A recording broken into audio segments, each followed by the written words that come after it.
Okay, here we go. What's up, fam? Look who we're hanging out with today on my channel.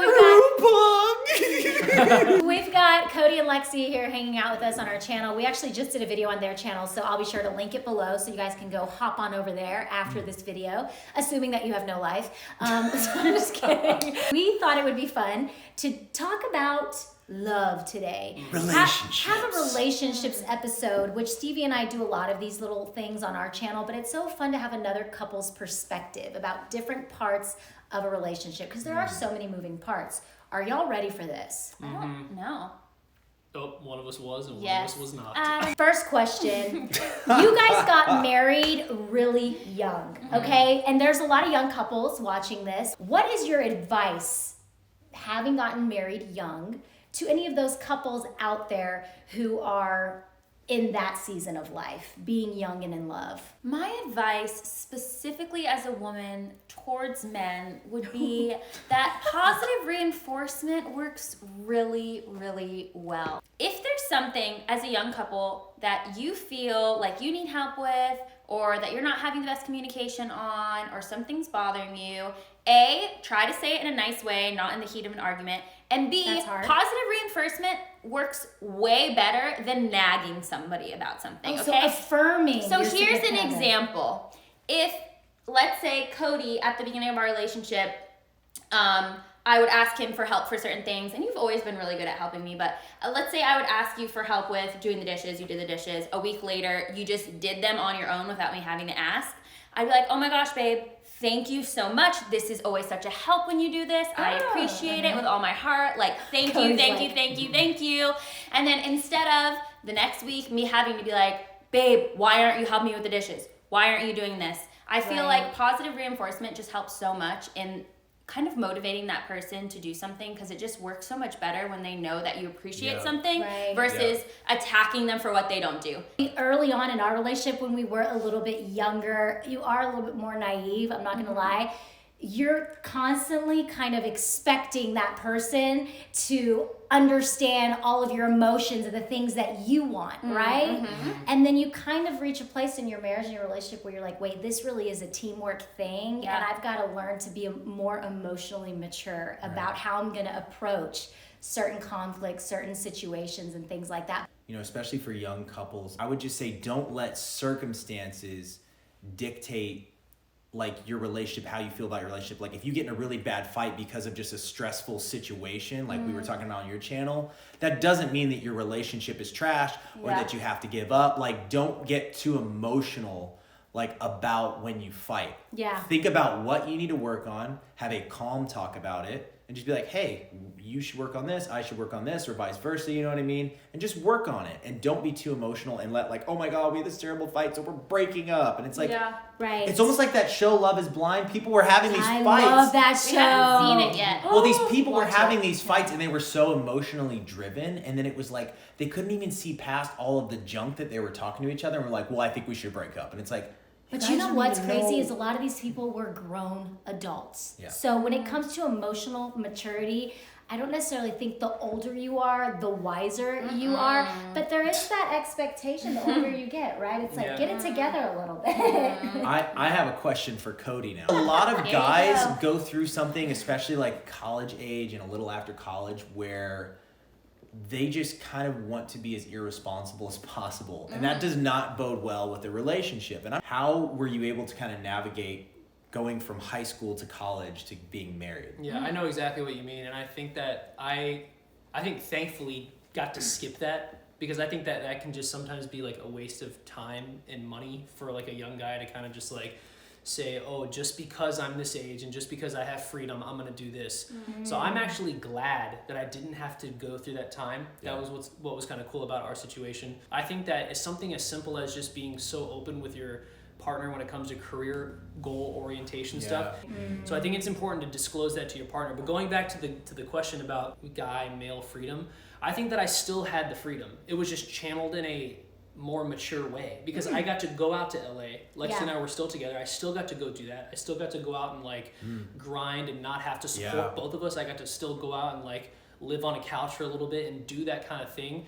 I just went about it and was about my business. Like I didn't go to all these LA parties. I've been to some, but like it wasn't my Focus. It wasn't my focus, and it wasn't what I made like my culture of being out here. I never got sucked in. I was very much about my business. Like when I arrived here as like a resident, You were secure in who Right. you were, Right, right? right. So you didn't have to come out here, Right. you know, kind of lost. And Yeah. when you're And looking lost, for that's approval scary. and Yeah. other people. and think just like you said, too- Sazan, is personal knowledge of who you are is Yeah. a huge thing across the board. I That's think so a lot good. of young people too, and something that I personally struggle with that I would have to check myself with, you just see so many young people doing really stupid things like cheating, talking to other people, like kind of crossing boundaries outside of their relationships. When you're just dating and you have a significant other who is off doing their own thing, it can be easy to see that and then question like your own relationship and be like, oh my gosh, like is my Right. person like off doing that? And something that I would always remind myself, because having your boyfriend move across the country, and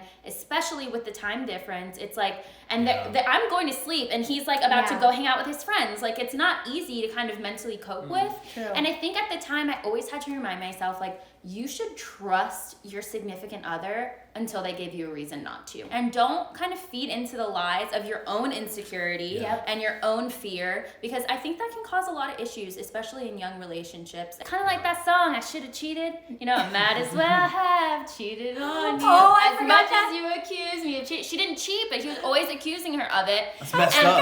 that. And what you said, Cody, about being sure of who you are is like the biggest thing. I think the specific thing too that a lot of people struggle with, like guy and girl, is they look for approval from other people. A lot of young guys will go out looking to hook up because they want to find out from like how pretty of a girl can I get with, you know what I mean? Or like what kind of girl can I like date or It's like something. self-validation. Right, Yeah, and I know that women will do the same thing. It's like, well, what Different kind of ways, guys yeah. can I get attention from? Yeah. You know what I mean? So it's like where it's like they're endorsing me. They're saying that like if I got this guy, like wow, I'm that worthy, or I'm that good looking, or that I'm that attractive of a person. When it's like you should know who you are already, and you don't need to be seeking those things. And if we could just tell young people that, like, just be sure of who you are. And I think a good piece of advice, Cody, is like you said, just channeling your energy and your focus on other things that actually matter and will help your life. When you're with somebody, Yeah. it's almost like knowing your identity and how important it is to know your identity. But like, I'll be honest, when Steve and I started dating, I did not necessarily know who I was, right? I think that's the interesting thing with our relationship is we dealt with a lot of the crap head on, and I kind of was starting to figure out who I was while you were in my life alongside me in that journey. And I think that's what marriage is you're never just perfect the whole way through. You're constantly going through seasonal changes and different things in life that you start to grow in your own ways. But I want to talk about identity for you guys because it seems to me you guys are so solid in that. I want you guys to kind of tell us what the recipe has been for you, building that solid foundation and why it's so important. I think we just always had an understanding. We want each other to win. And I think that in a lot of marriages, and it's very common that the couple, it's like a competition. And True. what the man and the woman are trying to, they support each other, but they're wanting to make sure that they're the ones that are kind of like doing the work and leading and everything. And I think that if more couples understand that, and even down to like the biblical truth of that you are one, it's not two. Like that's what a lot of people forget. Yeah, It's like your win is my win. Yeah, it's like off doing my own thing and whatever. And it's like I have felt upset at myself because, for example, like I'm not bringing in as much money as Lexy this past year, and it's like I let that like kind of eat at me sometimes. But at the same time, I'm just like, no, her win and her earnings are just much as mine. Yeah, I can't let okay. that be. I can't have the man complex of I got to provide for my family and I must make the most money because I'm the man. Yeah. It's like something like that is something that I've had to kind of like tell myself and be like, hey, wait, remember what you said on the wedding day? Like that you were going to be a team for the rest of your life through sickness and in health. It's like you have to be there to lift the other one up. I can't tell you how many days where Lexi's the one feeling down, I'm the one feeling down. It's like the constant picking each other up literally every few days. It's like you have to be the strong one for the other person at all times, and you're the strong one for each other at different times. So I think identity for us all starts at with our faith. And I think that, you know, when it comes back to us, like as Christians, like our identity is who God says we are. And I think that having that same moral baseline has set us up for so much success because we see eye to eye on all of the most fundamental important things to us in life. And there are a lot of other things in life that we don't see eye to eye on, but those aren't like make or break things, right? So for us, even though our likes, our dislikes, maybe what we want to do as a career, maybe the direction we see ourselves going in, those things might and have fluctuated over the last 12 years for us. But at the end of the day, like, we know our identity in who we are as people and as Christians and who God says we are. And I think that if you have that, everything else may kind of shift, but it's like, that's who we are as people. Yeah. So And it's solid. it grounds us. Yeah. You know? Yeah. What was the biggest challenge you guys faced in your relationship? I think, how did you kind of break through it?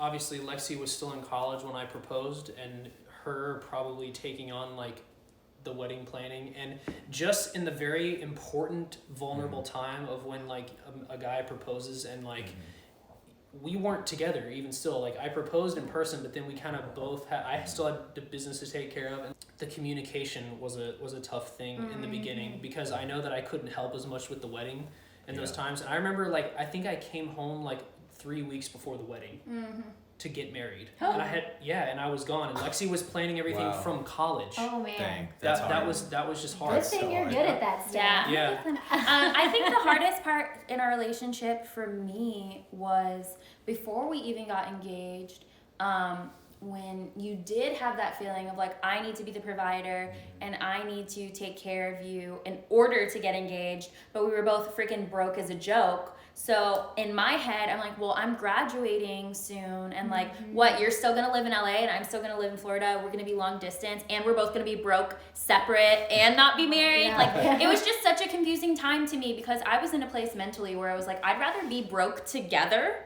than broke apart. Right. And like, I don't care. It's a lot of pressure from all angles. Yeah. I think it was just important to have good communication, and even sometimes having good communication just means both being able to talk and being like, yeah, we don't know what to do right now. That's And like, it's okay to just admit that, but as long as you're being open about it. What you said, though, I think was so good, and a lot of people need to realize, is that you said, I'd rather be broke together than be broke alone. Yeah. Because so many people are like, I have to figure out, you know, my career path, and I have to get X, Y, and Z checked off the list before I can marry somebody or before I can have a family. Sure. My dad said this to me, because I said the same thing. I was like, yeah, I just want to get everything figured out before we get married. And he was like, do it together. Do it as a team. He's like, go into it as a team. He goes, and prove to Sazan that like you want to start this team. So I truly believe that if you're in a healthy relationship, don't string it along, get married, and solidify the team, and then like and you can figure out some of you the can other figure out stuff those later things on. together. Marriages work. I think that we're all, you know, going on forever, you know, but it is a lot of work. And I'm just gonna add that for the longest time, I have been somebody who has always been like, well, we'll figure this out, right, on our own.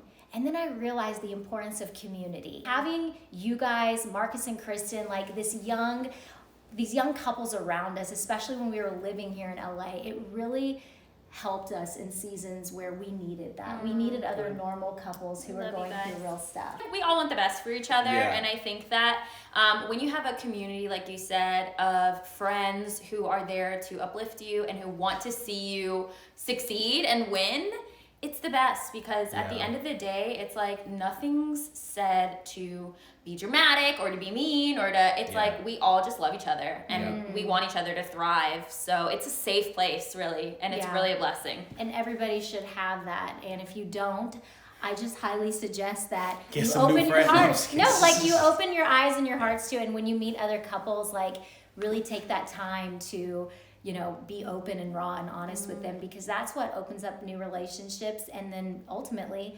long-lasting friendships. So I love that we all have that. Wow. Plus, it's nice to escape every now and then and go hang out with the girls, and then the guys can do their thing. Which we're about to do. So we just kind of want to finish this up with what is the best relationship advice that you've ever received? Happy wife, happy life.